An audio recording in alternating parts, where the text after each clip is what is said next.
Jaime, buenos días.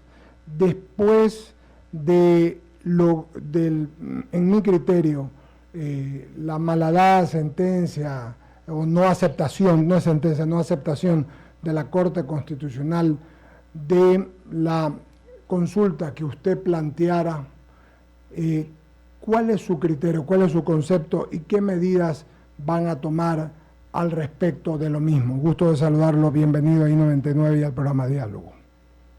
Primero, un muy cordial saludo a todos ustedes, Eduardo, en el panel, y por supuesto a los miles y miles de oyentes de I99. Segundo, quería respetuosamente pedirle si me puede subir un poquito el retorno, porque lo oigo con un volumen demasiado bajo, pero entendí la pregunta. Mire, empiezo por hacer yo una pregunta. ¿Creen ustedes en el panel o alguien de los que me escuchan que cinco individuos pueden poner una sentencia que impide que millones de ecuatorianos opinemos, decidamos y resolvamos? Eso es lo que ha sucedido. Oigo en el retorno una mezcla, estoy oyendo otra conversación en el retorno, no sé si ustedes... Estoy escuchándolo, es perfecto, Jaime, lo estamos escuchando perfectamente. Sí. La Corte Constitucional está integrada por 9 personas. 4 de esas personas, el doctor Herrería, el doctor Salgado, su presidente, la doctora Corral, la doctora Núñez, admitieron la mayoría de las personas.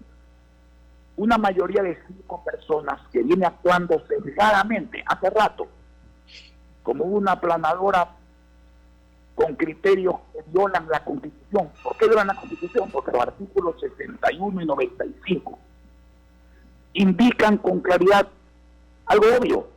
La participación popular tiene una esencia, la consulta popular, el derecho del pueblo a opinar, a decidir. El pueblo es el dueño de la democracia. El pueblo pone limitaciones a sus mandatarios, no los mandatarios al pueblo. Pero amparados no responden ante nadie, porque así son las cosas en este país, no dan otra disposición, porque todo funcionario debe ser responsable, sujeto a control, todos sin excepción. Ellos no. 5 individuos, 5, se imponen y pretenden que por su opinión, que tiene de todo menos de constitucional, millones de ecuatorianos no opinemos. No les pedimos que concuerden con la respuesta a la pregunta. Tienen derecho a no concordar. Pero eso será cuando voten en la urna en una consulta que deben auspiciar, tienen la obligación de auspiciar, no de impedir.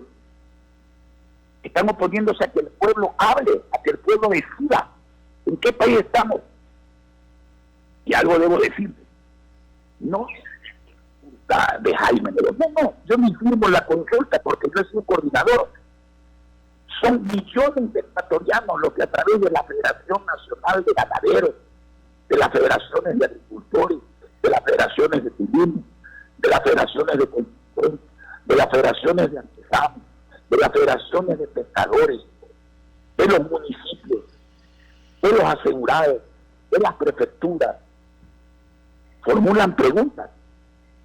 Esta es la primera consulta popular de iniciativa popular verdadera, nace del pueblo.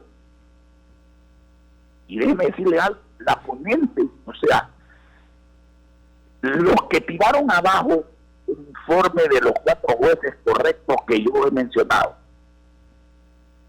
nombraron luego una ponente para que presente la moción que ellos mismos aprobaron de 5-4, negando el derecho del pueblo a opinar, negando el derecho de mi ecuatoriano a opinar. Este es el atentado más grave, más grosero y más inconstitucional que se ha hecho contra la democracia en la historia del Ecuador. Analícelo conceptualmente y va a llegar a usted y quienes me escuchan esa cosa. Pero esa ponente tiene expresiones sectarias, tiene expresiones regionalistas, hay que revisar los documentos. Dice que el grupo de gremios de Guayaquil, primero los gremios no son de Guayaquil, los gremios son de todo el Ecuador. Cuando usted habla de una Federación Nacional de Ganaderos, ahí están representadas las 24 asociaciones de ganaderos de todas las provincias. Segundo, los guayaquileños no tenemos derecho a preguntar. Tercero, insultan a la inteligencia de la gente, dicen que el pueblo no entiende las preguntas. O sea, los agricultores no entienden y quieren créditos a largo plazo y semillas de alta calidad. Los ganaderos no entienden que quieren inseminación artificial para sus gatos, para producir más carne y más leche. Los asegurados no entendemos que nos están birlando la quinta parte de nuestro salario de empleados públicos y privados para hacerlo caja chica del gobierno, que queremos que cese eso. Las universidades no entienden que el IVA que les corresponde no se los entregan. Los municipios, las prefecturas y las juntas parroquiales no entienden que no les entregan las rentas que les corresponden por constitución y por ley, que les recortan los presupuestos y que impiden que los ciudadanos reciban obras y servicios. Los constructores no entienden que hay que hacer de la construcción un dínamo. El sector turístico no entiende que está quebrado y que necesita salir de eso. ¿Qué tipo de burla y de ofensa es esto, señor? Por eso estamos como estamos en este país. Y por eso es que tenemos que votar bien, por hombres así. Mire, allá hay un doctor Ávila, que tiene un proyecto de reforma de legislación penal, que dice, y le voy a mandar los documentos para que lo lea, que dice, más conveniente, se pregunta, ¿no será más conveniente, en vez de meter a la cárcel a un asesino por largo tiempo, que la viuda del asesinado reciba dinero de parte del asesino? Ese es el señor. No le puedo creer. No le puedo creer. El violador que mata, además, a una niña de 7 años, tenga 50 años de cárcel. Esa es la gente que ha negado la consulta. O sea que mientras el país está indignado por la muerte de Efraín Rurales, que se ha convertido en un símbolo de reclamo, de mano de hierro contra el asaltante, contra el violador, el secuestrador y el asesino, este señor le niega al pueblo el derecho a preguntar si la gente quiere que eso sea ley. ¿Por qué? Porque él, a título de un malentendido garantismo que ve supuestos derechos solo en la delincuencia, y los supuestos derechos porque los delincuentes, aún ese miserable que mata y viola a una niña de 4 años, tiene derechos humanos que hay que respetar, pero la impunidad no es un derecho humano. El proponer como solución a eso, el aceptar dinero del asesino por parte del padre de la niña violada o del viudo de la mujer violada y asesinada, no es la solución. Pues así de sencillo es a lo que estamos abocados en este momento. Jaime, realmente todo el Ecuador piensa igual que usted y todo el mundo lo recibió de esa misma forma. Nadie lo puede entender, es inverosímil que haya sucedido. ¿Hay alguna acción? Entonces luchemos y dejemos en claro que rechazamos eso desde el fondo de nuestra alma, de nuestro corazón, de nuestro cerebro, y hagámoslo con fuerza. Porque esto no es preguntar si vamos a suprimir la reelección inmediata, no vamos a suprimir la reelección. Para eso sí, cuando hay interés en esas cosas, se pregunta. Estos señores han violado sus propios procedimientos, pero aparte de violar los procedimientos, aparte de violar la Constitución en su artículo 61 y 95, han violado algo que no se puede tolerar. Que 5 individuos, y aunque fueran 50 o 5,000, pero son 5, le quiten al pueblo ecuatoriano el derecho a opinar, a millones de ecuatorianos, sobre problemas que les atañen a ellos, que tienen que ver con su vida, con su progreso. Señores, si ahora callamos, bueno, nos aplicarán esa frase del matrimonio, ¿no? Hablen ahora o callen para siempre y me va a perdonar la procacidad, pero hablamos ahora o nos jodemos para siempre. Así de sencillo es.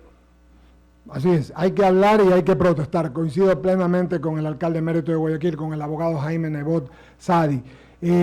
¿La protesta tendrá también alguna otra acción legal, abogado Jaime Nebot?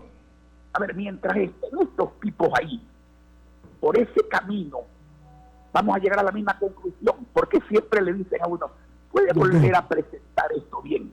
Cuento, señor, perdóneme la procacidad, pero hay que hacerlo por la asamblea, votemos bien, votemos por gente capaz de hacer eso en la asamblea. Hay que hacerlo desde el gobierno. Entonces votemos bien, votemos por un presidente capaz de concordar con la ciudadanía.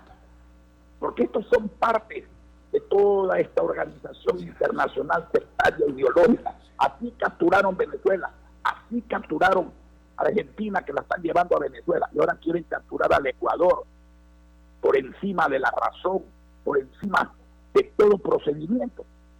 Pero si usted me pregunta qué hay que hacer respecto de la Corte, hay que hacer que la Corte tenga responsabilidad de control político, porque nadie está por encima de la ley. La Constitución dice que no hay funcionario irresponsable, y ellos lo son. Esos 5 de mayoría deben ser como todo el resto que ha actuado bien, porque los otros 4 vocales han actuado muy bien, por eso los nombré.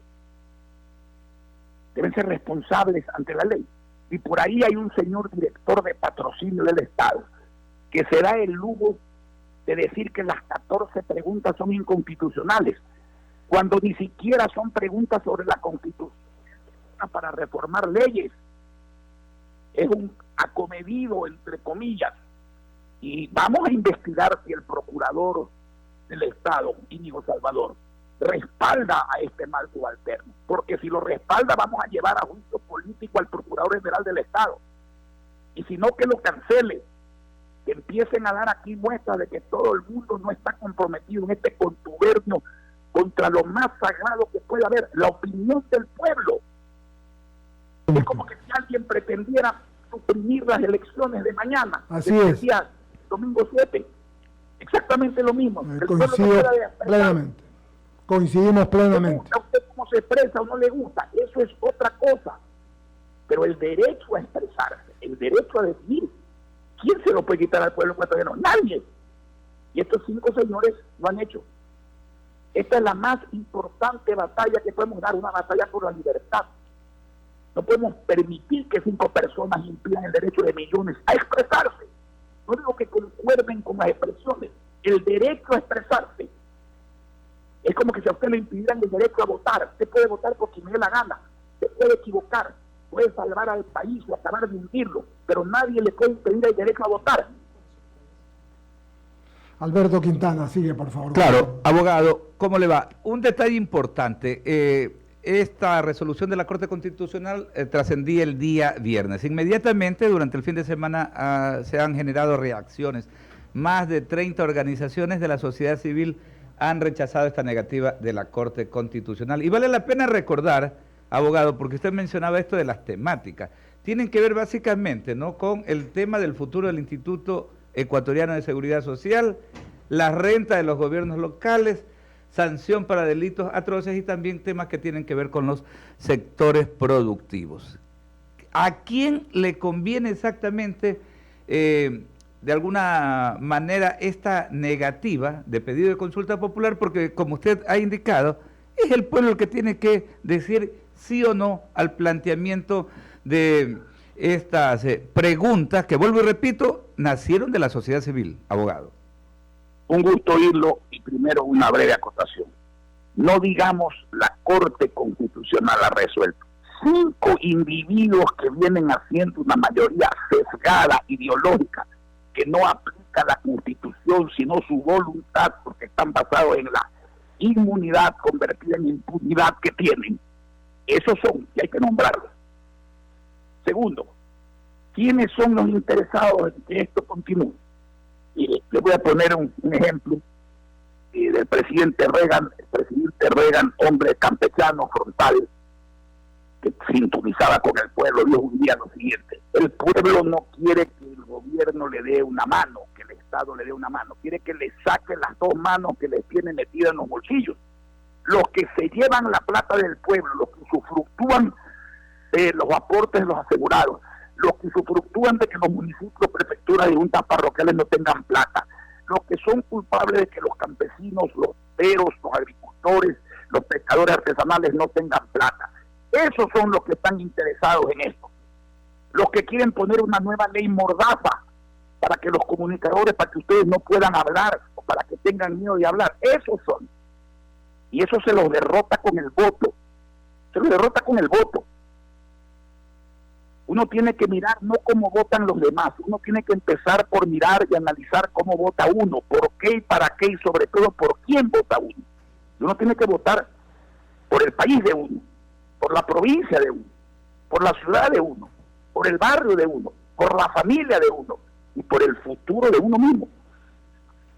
Ok, puedo colegir entonces que son quienes defienden ese modelo estatista de enorme influencia del Estado sobre la sociedad civil, ¿no? Si usted leyera, y se los voy a mandar los documentos subrayados, lo que dice la doctora ponente, que ya había prevaricado porque había expresado su criterio cuando votó en contra del informe de los 4 de minoría que hicieron bien porque aceptaron las preguntas, y luego ella genera la moción para que se niegue la consulta. Los términos despectivos para la inteligencia popular, el regionalismo, el sectarismo, la mentira. Oiga, uno cada día aprende algo, ¿no? Y es que no se acaba de aprender. Realmente esto sí es inédito. 5 individuos le niegan el derecho a millones de ecuatorianos de opinar. Porque yo hago la diferencia, perdónenme redundar.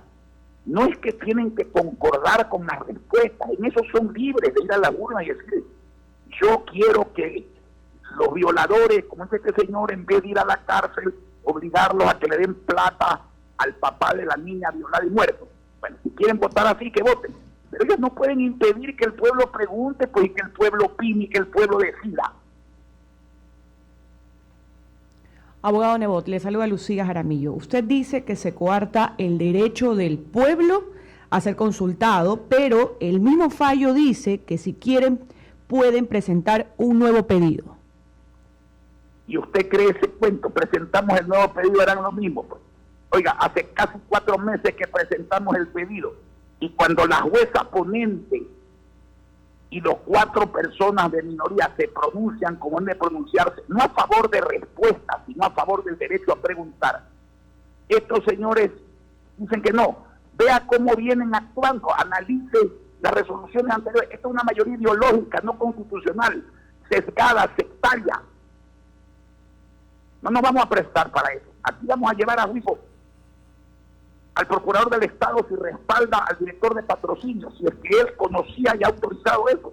Aquí hay que pedir y vamos a luchar para que la Corte Constitucional tenga control, esté sometida al control de la responsabilidad que tiene que estar sometida de acuerdo con la ley. Aquí hay que luchar para que en la Asamblea haya gente que haga realidad estos deseos del pueblo ecuatoriano y no votar por lo que precisamente han hecho realidad, la liquidación, la pobreza colectiva del pueblo ecuatoriano. Hay que votar por un presidente que ponga en su sitio, dentro de sus atribuciones naturalmente y sus competencias. Pero tenemos que luchar nosotros. El pueblo tiene que hacerse respetar. El pueblo es el que manda, no es el mandado. El pueblo es el que decide, no 5 personas. Este país está patas arriba por eso. Y perdóneme, aceptamos eso. Estas luchas son de largo aliento. Si aceptamos eso, estamos aceptando. En otro tema, se habla de que el ELN, el Ejército de Liberación Nacional, habría financiado la campaña del candidato correísta Andrés Arauz. La información pues procede de equipos informáticos incautados a alias Uriel, uno de los líderes del ELN, abatidos pues recientemente. ¿Qué nos puede decir respecto a esto? Puedo opinar si eso es cierto o no es cierto. Lo que sí puedo opinar es sobre lo que ese candidato propone. Eso lo sabemos todos. No importa quién lo financia o quién lo financia, más allá de que se llama lo que usted dice. El señor propone desdolarizar. Dígame, es que ya no recordamos, y algunos jóvenes no lo recuerdan, y yo lo entiendo porque no han vivido esa época, pero pregúntele a su padre, pregúntele a sus familiares, a sus amigos mayores, la época en que no había crédito. Usted recuerda cuando no se podía comprar nada a crédito. Hoy día la gente pobre, la clase media, puede comprar ropa, electrodomésticos, motocicletas, puede comprar automóviles, puede comprar bicicletas, puede comprar hasta una pequeña casa por el crédito. Sin dolarización no hay crédito, los precios suben a las nubes todos los días, el salario baja en términos reales, viene el desempleo, la quiebra de empresas. Y frente a una propuesta seria, por ejemplo, como la de Guillermo Lasso, de subir a $500 el salario básico, se opone una propuesta demagógica que no es real de dinero electrónico. El dinero electrónico no existe la medicina electrónica, el sexo electrónico, la comida electrónica, nadie ha conocido eso. El dinero electrónico tampoco existe. Existen procedimientos electrónicos. Si usted tiene plata en su cuenta corriente, o el Estado, que no tiene ni para pagar los sueldos, tuviera plata de él en el Banco Central, no la que se coge, sino la del Estado, pudiera a través de un procedimiento electrónico descargar dinero. Es otra cosa. Pero este señor dice que hay que inventar, que el dinero se crea, se inventa, de la nada, dice. O sea, el dinero no es fruto de la inversión, del riesgo, del trabajo, de un proceso económico, no. Se inventa. Bueno, si eso fuera cierto, entonces, pues, simple y llanamente no habría pobres, porque todo el mundo inventaría dinero, no habría empresas quebradas, no habría países quebrados, no habría gente pobre. Lasso habla de subir el salario paulatinamente hasta llegar a $500. Son $100 mensuales más cargas sociales. Multiplíquelo usted por un año. Son casi $1.500 reales al año, de verdad, al año, de por vida. Una verdad en dólares reales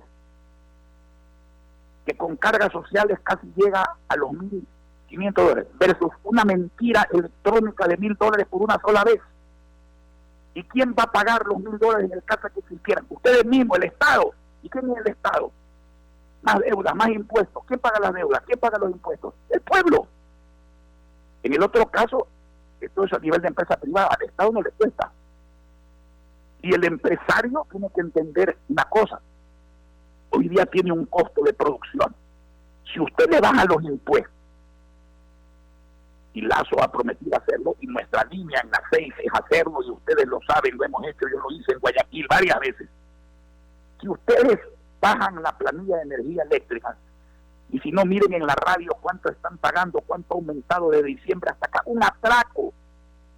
Otra forma de meterle la mano al bolsillo a los ecuatorianos para cobrarles impuestos de escondido, vendiéndole un kilovatio que vale 2 centavos producirlo, la suma que les dé la gana, porque la cambian a cada rato. Si usted hace eso, usted puede subir el salario sin que el costo de producción del empresario se altere, con una gran ventaja. Usted le está poniendo dinero, ese que falta hoy día, en vez de sacarle dinero al pueblo, que es lo que proponen otros, los que han venido haciendo, una vez que se les acabó la millonada que dilapidaron, una vez que ya no tienen crédito porque nos han dejado la deuda más grande de la historia, y cuando los impuestos nos agobian y cuando se manosean y disponen arbitrariamente la plata de todo el mundo, en vez de ser esa la fórmula, sacarle plata a la gente, usted le está poniendo plata a la gente en el bolsillo, y si le pone plata a la gente en el bolsillo, se va a mover la economía, van a haber más ventas, más compras, más movimiento económico, no solo crear empleo a todos los que no son empleados, a los dueños de salones, de talleres de costura, de bazares, a los choferes que no son empleados, porque hay algunos que lo son, a los profesionales que en su mayoría no son empleados. Se les mueve la economía a su alrededor, van a volver a tener clientes que paguen, movimiento económico. Eso es lo que hay que hacer. La otra fórmula, aparte de ser mentira, si fuese verdad, sería terrible. Le saluda Ramiro Cepeda de la mesa de diálogo. Me hizo acordar de mis clases de Derecho Procesal Civil cuando nos enseñaban las experiencias de los pronunciamientos de Couture. Para ganar un juicio se necesita tener la razón, saberla exponer y que se la quieran reconocer. Parece que el tercer punto todavía está cojo. Le tengo una pregunta sobre el auspicio a la candidatura del señor Lasso. En el año 98 el Partido Social Cristiano auspició la candidatura del entonces candidato Yamil Maguad, después presidente. ¿En qué se parecen las circunstancias a aquella época? ¿En qué se diferencian las circunstancias? ¿En qué se parecen los candidatos? ¿En qué se diferencian los candidatos? ¿En qué se parece el momento? ¿En qué se diferencia el momento? Ramiro, ustedes, no me gusta saludarlo. Usted es un hombre no solamente culto, sino inteligente. Hace preguntas delicadas que tienen ese contenido. Déjeme ponérselo así. Y voy a empezar por ponerme como ejemplo de lo que quiero analizar, no como ejemplo nada más. Los hombres no cambiamos esencialmente. El que es inteligente, el que tiene espíritu de servir, sirve siempre. El que sabe decidir, decide, son cualidades innatas y que se cultivan a lo largo de la vida. Pero la sensibilidad es distinta. Yo no soy el mismo Jaime Nebot de 1985 en materia de sensibilidad. Siempre fue un hombre sensible, pero no en el grado de sensibilidad que tengo hoy día. No soy en esa materia el del año 1992, ni el del año 1994, ni el 96, ni siquiera el de 2000, cuando ya tenía mucha sensibilidad y empecé una carrera de 19 años al servicio de la gente pobre y de la clase media, fundamentalmente de los ecuatorianos de las 24 provincias que viven en Guayaquil. ¿Por qué digo eso? No es el mismo del año 2013 ni el año 2017. Yo he dicho que tengo diferencias. Las personales no las he tocado ni las voy a tocar porque no le interesan al país. Las conceptuales le interesan al país. Y ha evolucionado mucho. Es un hombre que hoy día propone que la banca extranjera venga a competir en el Ecuador con la banca nacional para que los intereses vayan. Es un hombre que hoy día admite que hay que dar subsidios al campesino pobre, al agricultor pobre, al ganadero y al pescador pobre, a la bombona de gas, y que hay que quitarle el subsidio a los ricos y a los contrabandistas, por cierto. Es un hombre que hoy día habla de subsidiar la agricultura con préstamos a 1% y a 30 años. Es un hombre que hoy día sabe o admite que el dinero del presupuesto es del pueblo. Los gobiernos no dan, quitan.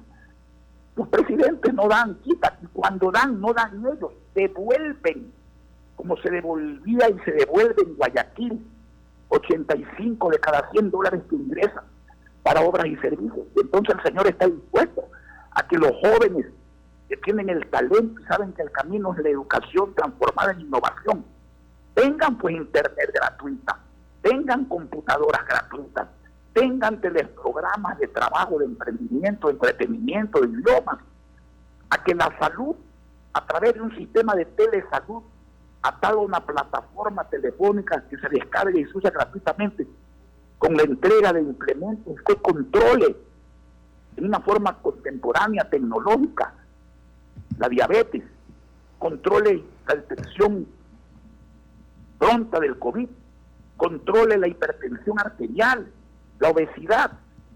¿Cuánto vale todo eso?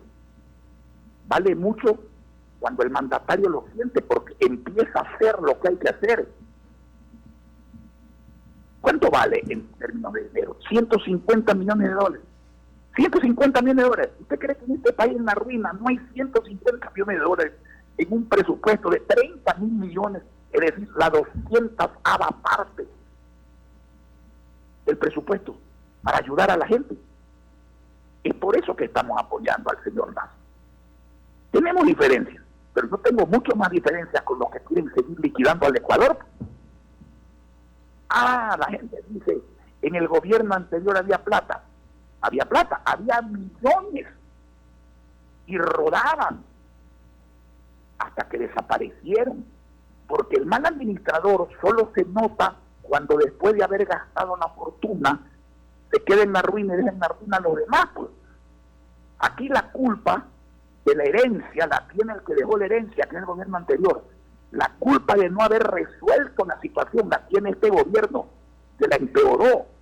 Pero eso no quiere decir que esto no tenga forma de ser revertido, pues. Pero la decisión debe ser, caminemos hacia el Ecuador próspero, cambiemos esto, no sigamos ahondando esto y proponiendo como tesis lo que haya llevado a Venezuela latina. Y si dudamos de esto, es muy fácil. Salga en la esquina de su barrio y mire cuántos venezolanos hay parados en la esquina con sus hijitos, con un letrero: soy venezolano, estoy en una ruina, ayúdeme a sobrevivir. Pregúntele por qué está ahí, sentado en la esquina tan lejos de su país. Porque creyó en todas estas ofertas, que en vez de llevarlos al paraíso, los llevaron a la ruina y a la miseria, al desempleo, a la expatriación involuntaria. Entonces así es sencillo. Ahora, el pueblo es libre, el pueblo puede hacer lo que quiera, esa es la democracia. Y uno debe respetar las decisiones del pueblo, aunque sean equivocadas, hay que respetarlas. Pero eso no impide analizar que si son equivocadas, el que le van a pasar la factura de la miseria es al pueblo. Alcalde emérito, Jaime, usted en esta parte de esta respuesta dijo, por eso apoyamos al señor Lasso. ¿Ese apoyo qué significa? ¿Solo electoral? ¿Que si gana van a apoyarlo desde la legislatura? ¿O que si gana va a apoyarlo también desde alguna función ejecutiva o de control que demande la pericia, el talento de algún ciudadano que esté en las filas del Partido Social Cristiano, incluida la suya? Mire, Jaime Nebot tiene palabra. Yo no volveré a optar por un cargo de elección popular y no seré nunca más funcionario público porque no me interesa ser ni ministro de Estado, ni embajador, ni mucho menos. Nuestro papel será velar para que el compromiso firmado se cumpla. Eso es lo que interesa. Y mientras se esté cumpliendo, arrimaremos el hombro como debe hacerlo todo ecuatoriano consciente, sin perjuicio de amistades, enemistades, coincidencias o no. Si hay coincidencia en lo positivo, ahí estaremos. Y si no, estaremos exigiendo, como hemos hecho siempre, que se cumpla lo que el pueblo quiere que se cumpla. El pueblo quiere prosperar y sabe que puede prosperar. Lo que pasa es que la desesperación, la pobreza colectiva, muchas veces causa un desenfoque y lleva a la gente a hacer lo que no debe hacer. Y yo entiendo eso, pero hay que tratar de que no pase. Hay que hacer una reflexión y decir, yo sigo votando por la gente que me ha llevado a esto, por la gente que dilapidó 300.000 millones de dólares, que endeudó al país hasta los tuétanos, que me puso impuestos, que se gastó la plata, que nos hizo vivir para hoy día y hambre para mañana. Yo quiero empeorar esto. Bueno, usted tiene derecho a hacerlo. No se quede después cuando le pasen la factura. Es como el miedo al COVID y por eso no voy a votar. Mire, yo también tengo miedo, yo tengo 74 años, pero ¿sabe qué? Tengo más miedo de no actuar como tengo que actuar. Y por eso salgo y hago campañas, sí, protegido, sí, con doble máscara, distancia social, guardando las reglas de bioseguridad, pero hago lo que tengo que hacer, porque amo a mi país, me preocupa el destino, no simplemente de mi familia personal, de esa gran familia que yo tengo, que es la familia guayaquileña, y por qué no decirlo la familia ecuatoriana, aunque he servido más a la familia guayaquileña porque soy 19 años alcalde, y tengo amigos que me preguntan, ¿y cuánto vale la multa? O sea que el miedo a 5 minutos de salir a votar con protección tiene que ser superior a abstenerse de dar su voto por un futuro mejor. ¿Sabe cuál es el precio de la multa? La miseria es el precio de la multa. Y no debería haber gente consciente dispuesta a pagar ese precio y permitir que el Ecuador se hunda. No debería. Pero en todo caso también hay que reclamarle al Estado. El Estado debe tomar medidas y decir, al recinto electoral solo entrará gente con mascarilla. En el registro electoral se hará respetar la distancia social. Los señores que estén en la mesa tendrán los elementos de higiene necesarios. Y por un día sacrifiquémonos, pues por un día que se controle que no hayan ventas ambulantes ni algarabías, porque el problema de contagio se daría fuera del registro electoral, fuera del recinto electoral. Pero hay que votar, hoy más que nunca hay que votar, y ojalá votemos bien. Y si se vota mal, bueno, preparémonos para lo que viene y luchemos contra lo que viene, pero ojalá se vote bien y podamos aprovechar para bien generar prosperidad en este país. Usted me dijo el otro día, Jaime Nebot, que iríamos a una segunda vuelta. ¿Sigue pensando igual? Yo pienso que habrá segunda vuelta. Claro. Y quiero hacerle una reflexión. Yo gané una primera vuelta. El doctor Borja ganó una primera vuelta. Sí, señor. Perdimos la segunda vuelta. Así es la democracia. De manera que ese es otro partido. Sí, señor. Ahí habrá con claridad, sin el barullo de 16 candidatos que tienen derecho a hacerlo, más allá de que es una irresponsabilidad hacerlo. Habrán dos propuestas y se permitirá que el pueblo ecuatoriano con calma analice bien y vea las consecuencias de cada idea durante casi 45 días. Por eso le digo, esa es una segunda oportunidad de reflexión mucho más clara entre dos personas, entre dos ideas, entre dos consecuencias, entre dos destinos. Venezuela y aún peor, o un Ecuador mejor. Abogado Nebot, ya hoy lunes sería ya el 5.º día tras la muerte de Efraín Ruales y aún pues no se sabe absolutamente nada. Las investigaciones siguen ahí, tal vez este será otro caso como el de Marco Vinicio Bedoya. Mire, esta es la misma situación que se repite siempre hasta que llega el olvido.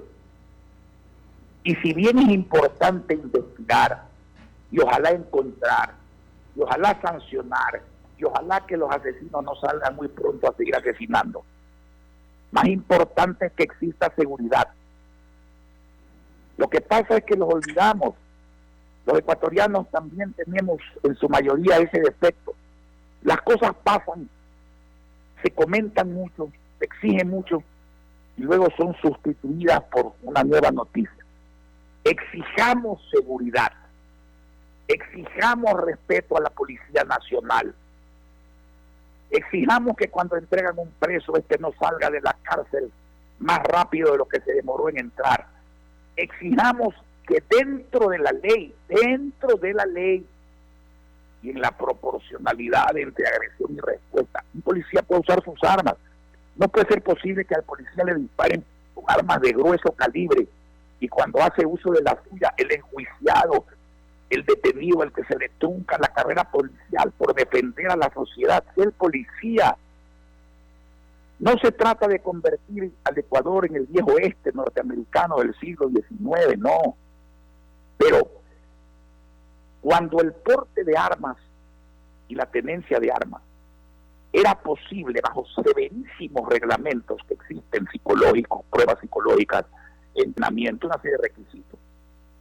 No se trata de que sea fácil, no, al revés, debe ser muy difícil, pero debe ser posible. No es un tema cuantitativo, es un tema disuasivo. Hoy hay un mensaje. La sociedad, la víctima, está desarmada e indefensa en su tienda, en su oficina, en su casa, en su vehículo. Y los delincuentes armados saben eso. Si supieran que hay la posibilidad de una respuesta, solo por ese motivo bajaría drásticamente la delincuencia. Más allá de que no existe una política de Estado en materia de seguridad, que yo le he definido siempre, todas las acciones, entre todos, sin excluir a nadie, con dinero suficiente, de manera permanente, con evaluación independiente, con coordinación, con rendición de cuentas, como había antes, hasta que en el año 2008, el gobierno anterior decidieron este camino que estamos recorriendo. Y ese camino también tiene que cambiar con mano dura, respetuosa de los derechos humanos de los delincuentes. Claro, sí, pero sobre todo respetuosa de los derechos humanos de la sociedad. Mano dura dentro de ese concepto contra el asesino, contra el violador, contra el secuestrador y el asaltante.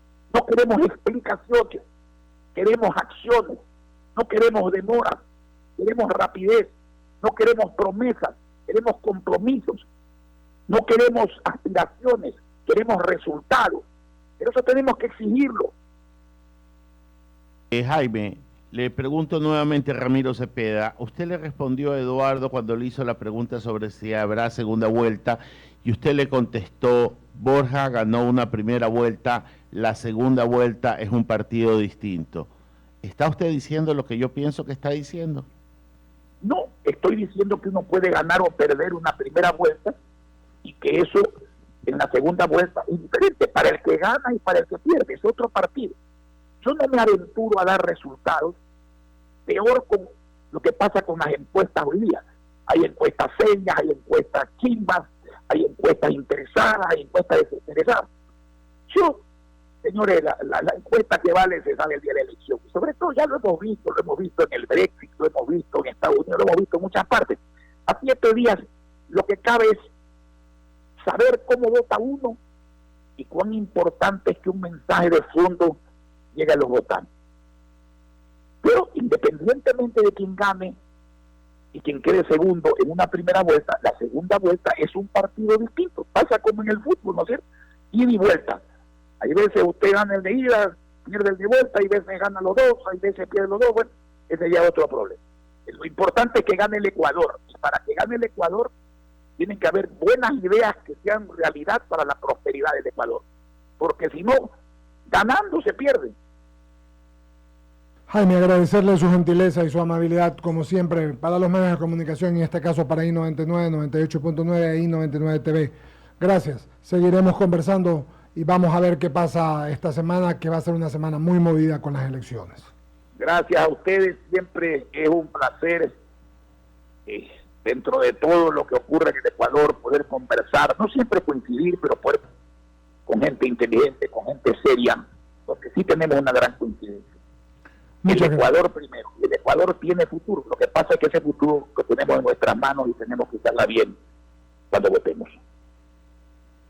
Muchas gracias al abogado Jaime Nemrod Sadi.